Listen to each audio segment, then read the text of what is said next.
Are you ready? Did you light the candle? Okay, let's start the ritual. Welcome to Intuitively Wild, the podcast. I'm your host, Rachel. This is a space where truth gets its voice back because shame loses its power when we speak to it. Here, we don't skip the hard parts. We sit with them and we learn to hold ourselves inside them. This podcast is ritual in audio form, a way for us to bring intention and intuition back into our everyday. Let's dig into our roots and go deep. Hello, everyone, and welcome to our monthly ritual of sitting down to talk about the month that has passed and setting intentions for the month to come. And I'm back with my mom. We are virtual because we weren't able to record this together, but I really wanted her to be here for this. I love doing it with her. So we're making it work virtually, and here we are. Mom, welcome again to the podcast. Thank you. And I love doing it with you. Always better in person, but this is great too. Yes, so lots to discuss. We are going to move through a ritual that my mom and I do most nights and use that as our foundation for our reflections and intentions. And so what it is pretty much every night we go through we do it for the day, but for this scenario, we're going to do it for January and February. So we're going to talk about one thing we learned, probably the biggest lesson that comes to mind right now from January, our biggest sense of appreciation for ourselves. And I think we've talked about this on the podcast before, actually, how this was rooted from something we're proud of for ourselves, but we both found that very challenging. So we changed the wording to something we appreciate about ourselves and something that we are grateful for from January. And then we are going to move into something we are releasing from January and our intentions for February. So let us begin. Mom, do you wanna start? Do you wanna start with your biggest lesson from January? Sure. My biggest lesson from January is how impermanent everything is, how everything is always changing, including me, changing with it. And that lesson has been so valuable and something that I think is not a completely a novel realization, but just really, really profoundly important to me to keep that very front and center in my mind. Yeah. That's my biggest lesson. Yeah, I mean, welcome to my world. I feel like I love your world. but I feel like this concept of me always evolving and changing has been a big life lesson of mine and embracing that. So Yeah. yes, change. But that's something we talk about a lot is embracing change. And for me, I think that, well, I really honored my intention for January to go deeply inwards, and I took most of that time off of social media and was just deep in my own process of preparing the space to be ready, both physically and internally, and doing so many things. and that and part of my intention was to not fill the space that social media left behind with more distractions and busyness, and to allow myself to go deep and be with that spaciousness, be in that simplicity and that sense of stillness to really process. And part of what came up for me around this is the how important to me, how vital to my process that spaciousness is. I can't show up in the world in the way that I feel I'm meant to and want to and need to without that spacious time to process and integrate and move through my own inner workings. Because I think I've just realized how my if I don't allow that time, my inward processing is stunted, and I'm such an inward processing person. Like there's a lot happening that I can't even like grasp or comprehend or explain. And so I really want to continue to honor that. And I think that will be continuously important as I step out into the world more and more. And along with that came this discernment, this deeper discernment around what I share and what I keep to myself. Because I am just naturally a pretty private person. And I think because I'm always changing and always having this inward processing, it's really hard for me to externalize everything all the time. And I don't want to. And I'm just learning how keeping things private means, to an extent, keeping them really sacred and really waiting until they're integrated and embodied to bring them out into the world. And so yeah, honoring that and honoring that I can still be fully authentic and fully honest and fully open with people while also being private and keeping things sacred. Yeah, I really love that. And I have really commend you for the commitment that you made and the follow through and all of that, and see how important it is for your process. And for me, I I also have to remind myself between that the distinction between keeping things sacred and private and being open and not withholding, which is there are some people that's how they move through the world, and that is their prerogative, and it works for them. I have always seen myself, I think, and feedback I've gotten is a kind of open, sort of forthcoming, not exactly wearing my heart on my sleeve, but being fairly accessible. Not the deepest of emotions, but am I sharing? But I'm pretty expressive in general with my emotional life. And um, I love that. I appreciate that in myself. But part of what is very important to me is to remember that it's okay to keep things sacred and internal and not share them. And it doesn't mean I'm not being authentic, exactly how you said.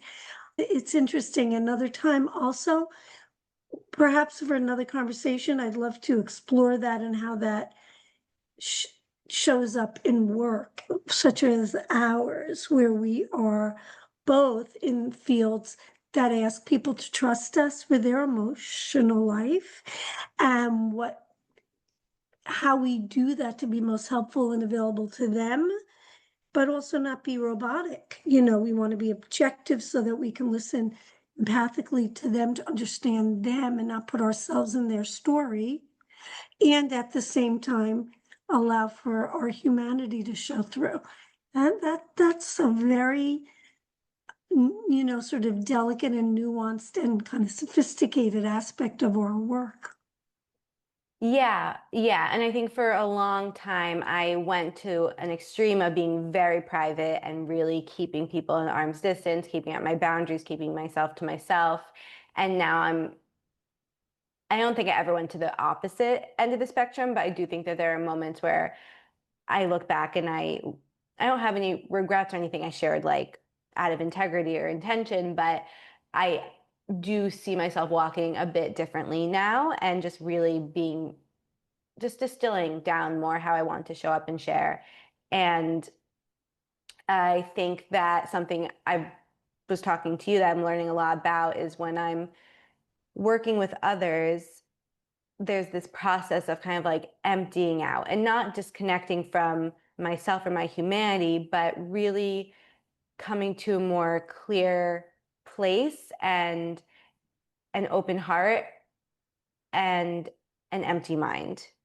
And I think that's something that one of my teachers has shared with me, and that's been immensely helpful. And um, while staying, I think there's also that balance of like keeping my feet very rooted to the earth, and that helps me continue to bring myself into it fully. Right. Okay. What is a deep appreciation for yourself that comes up from January?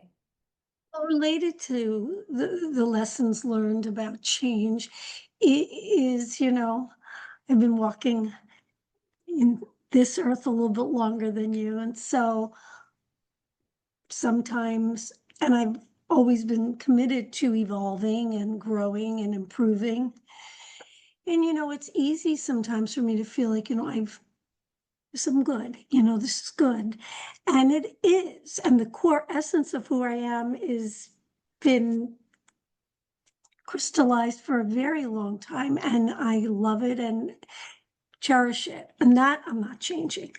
But I appreciate in myself my openness to evolve continually in ways that enrich my experience of life and my impact on others as I interact with them and to become. So I'm very open to that. And a lot of my meditations really center around how can I, and I've even talked about this, I think, in one of our first podcast conversations, how can I even listen more actively, not empathically, because I think I've got that pretty well covered, but more, you know, to learn more about the other person. And then I grow from that. But that growth happens as a byproduct of me understanding somebody else. So, these are a lot of things, each one we could go into as a conversation, but I am taking time to appreciate within myself that flexibility and that openness for self change, self Mhm. growth. Yeah, well, two pieces I'll touch on quickly is one, I think one reason our relationship continues to get deeper is because we're both willing to grow and change, and we don't want to stay stagnant. And that's like one of my biggest, I'm like, not my biggest fears because I know it won't happen, but like I don't want to ever stay stuck and stagnant in life. And you have to be willing You to, never will.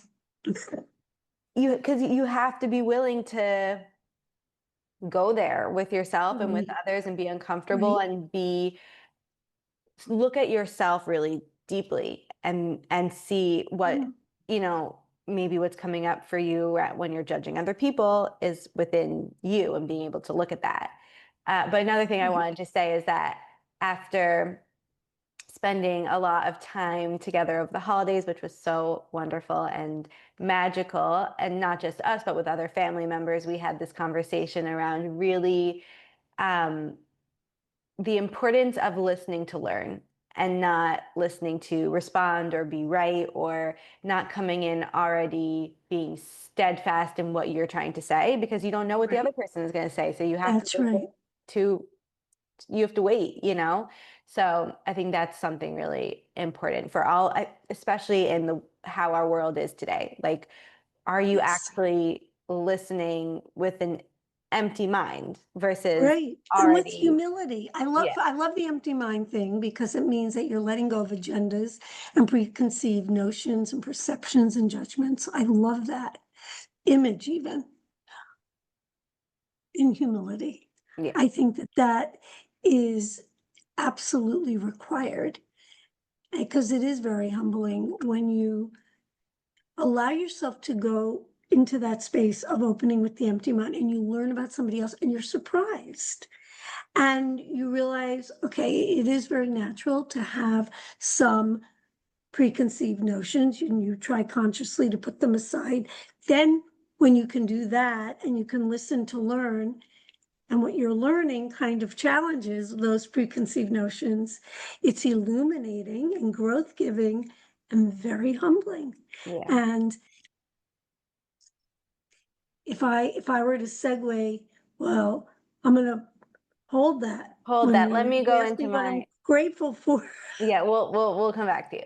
So for me, appreciation, I mean, talk about change and growth. My life is changing so much and it's asking me to grow so much and to step into my growth. And I have had a lot of anxiety and a lot of moments of opportunities to fall back into old patterns or stay stuck. And I really am trying to move through that and walk myself through each day, each moment, step by step. And when I have those urges or those tendencies to, again, keep myself rooted, feet on the earth in the present moment and focus on all I need to do in this present moment from who I am and who I'm becoming. And I am not far from perfect, but that was a big practice for January, and I think will continue to be for this whole year. And that's the only thing getting me through right now, and I appreciate myself for sticking with it. Absolutely. Okay, what is your biggest gratitude from January? As I go through this process, that the people nearest and dearest to me just continue to show up for me and love me. Do you know? I know it sounds cliche. I you know, if I were to get a little bit more specific, I mean, that is really the kind of the overarching gratitude, that part of what allows me to embrace these changes, and the fluidity of life and my growth is the trust and knowingness of the unconditional love and support I have for my family. And I apologize for the cliche, but it could not be You more you don't have genuine. to. I feel like you apologize for the cliche in other times too, and you don't have to. I mean, because it's coming from such a place of authenticity. So Yeah, that's why I know, you're right. I don't have to, because that is we don't genuinely where apologize. that that is genuinely where my gratitude is. So much of what I'm able to do that makes my life so much, continually fascinating and interesting, I do because of a very, very strong foundation of support from people. Yeah, I mean, my gratitude, I can't like pinpoint one thing. A big part of my gratitude is for the people in my life who really do stay steadfast and there for me no matter what. Um, and I think also I'm I think my deep gratitude is for my connection to my practices and my rituals and my spirituality and the work that I'm doing. Um, that again, that's part of what feels kind of really close to my heart right now. That feels a little more sacred. And not that I'm not going to talk about it, but that would be a whole other conversation. But yeah, my own practices and trainings that I'm in and um, the healing I'm going through, I'm grateful for that, how deep I was able to go in January. Okay, what are you releasing from February, Mom? Or Okay. from January for February? January toward February, right? So you and I have spoken about this before. I've reflected on this a lot. And so as I welcome in change and I'm working with my relationship around it,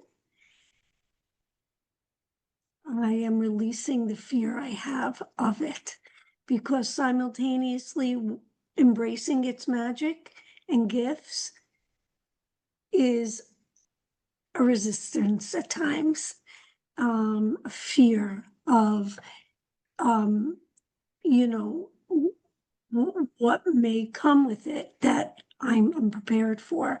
And so I have to let go of, I'm working toward letting go of that fear and letting go of that need for preparedness. And that is challenging for me, but I am devoted to a practice of letting go where that's concerned, because I think it's, a necessary stepping stone to getting to the other side of just feeling, accepting and um, of change, and uh, sort of unleashing the capacity to embrace it and all its magic and go with it and all of that. That in order to do that, I mean, some fear is fine, is motivating, is really also necessary, but finding that sort of tipping point when the fear can become an obstacle and a holding back, and keeping myself stagnant, to use your word. Um, that's what I am releasing Mhm. and letting stay in January as much as possible. Yeah, and we were actually able to do a ceremony together at the Oh, space. that's And I great. feel like that helped That helped a lot. with the process a bit. Yes, very much. I really just, I know we'll talk about it another time and do more of it, but I just want to say that I think in that ceremony that you led with me, that you led for me, I experienced in real time, sort of whole body experience, the power of ritual. You talk about it all the time and you integrate it into your life on a regular basis. And I had just a relatively small taste of it with that ceremony of what you do on a regular basis. You're so devoted to, and I felt the transformation so powerfully. So it's very exciting because, boy, you know your stuff. Well, it was, yeah, it made me extra. I mean, I've been doing practices like ceremonies like that in the space. I've been practicing in that way. And that one with you is really special. And it gets me really excited to do it with other people. And yeah, but It's going to be we can do great. a whole other, a whole other, Well, we will. we will do a different podcast about that. But what I'm releasing specifically from January, um, I mean, I guess fear. I think that that's kind of what I really noticed the difference in my body between my fear and my anxiety. And that could be a whole other podcast. Yeah, I want to know more about that, Yeah, because I like, tend to use them interchangeably, but yeah. And I have in the past too, and I think a lot of people do, but for me at least, I've been really kind of distilling the two, separating them, not even trying. They've shown up differently, and just as I've gotten more connected to my body and my emotions and how these sensations feel, I've been noticing both the fear and anxiety. So working with both of them in the ways that I need to, because I think they also very much ask different things of me. And I think my fear, in a way, I think my anxiety needs a little bit more coddling and like talking to and working with. And my fear, I think I'm in the place right now where it's like, shut up, we're doing it, you know? And so I think that is like, I think I'm releasing giving into my fear. that's great. Okay, Mom, what's your intention for February? So, following the theme, if I want to put into action a life that embraces change and welcomes it and learns from it and grows from it, what does that require of me? Lots of things. But first and foremost, for me, what I have come to as I've been thinking about my intention and integrating all this in a real way is self-trust. Confidence, self-trust, which comes with deepening self-awareness, which comes with continuing to do the work, the interior work that we do together, we do independently in our, but it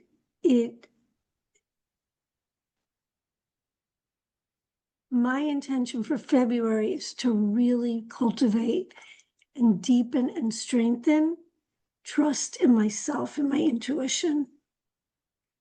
I love that. And your word that you chose for the year was self-trust. So Here you go. there you go.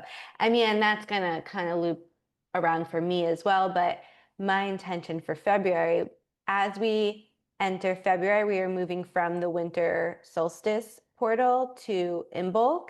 And it happens kind of February 1st to the 4th. Imbolc is the moment in between the winter solstice and the spring equinox. And it's when we start to kind of see the hope of spring coming up, and we start to kind of like, for the bear hibernating in the cave, or like peeking our nose out and maybe like taking 5-minute walks around the cave. And so my intention for February is to kind of honor that process. And I feel that starting, I mean, we're recording this at the very end of January. So when this comes out, it'll already be happening. But I feel that process already happening. I have been, like I said, deep in winter mode, and that's been so, so necessary and needed. And I feel it shifting. And so for February, I want to honor that shift. I want to be in Imbolc and in that time. And if you want to do a ceremony or ritual around Imbolc, I released a Substack about that and the podcast on it, I believe 2 weeks ago from the date that this is released. And really leaning into each of these moments on the wheel of the year, winter solstice, Imbolc, allows me to embrace the next. And so really being in winter allowed me to be in winter, and now I'm ready for the next. Wow. Wow. And I need to be ready for spring equinox. That's a big moment for me. A lot is happening. And so I'm going to go deep into this in between time and see what comes up for me here. And again, that brings me to my word of the year, which is devotion. I'm really devoting myself to my practices and my rituals, and yeah, honoring all of that, and devoting myself to the life I want to live and my connection to nature and all the things. So that's my Beautiful. intention for February. Very exciting. I am excited. A lot is being released in February. I am releasing my new website, which I've been working on for months and months and months with my wonderful website designer, and that will have all the new branding. And soon we'll be releasing the schedule, and also that will have all the photos from the photo shoot. And I don't know exactly when yet, but soon I will be announcing the exact launch date and the space, and everything aligned with that. So more to come on all of that. If you're new here, I'm opening a studio, a ceremonial space, apothecary, and studio for connection upstate New York that will really be the start of a whole new chapter and is really what Intuitively Wild is. So we'll I think that I'll drag my mom onto another podcast soon that is just about Intuitively Wild and all that I'm creating there. And I want to bring my mom into it because I think I do better in a conversation, and just talking about that by myself. I think more will come up, and and also my mom's been, if anyone knows what this process has been like, or what I'm creating, it's my mom. So we'll record more detailed podcasts about all of that soon. But for now, we are embracing February, and I am just so grateful to be here with you, Mom, and with all of you. And do you Me have anything too. else to add before we go? No, I'm just, thank you very much for including me in this. I look forward to our future conversations and all the changes that are on the horizon. All right, we'll see you next time for more magic. Thank you so much for joining me on this episode of Intuitively Wild, the podcast. I hope it helped deepen your connection to yourself, sparked some insights, and inspired you to live intuitively wild. If you enjoyed this podcast, it would mean so much to me if you would share it with others and leave a rating and review. And please reach out to me. I would love to connect with you. I will see you next time for more magic.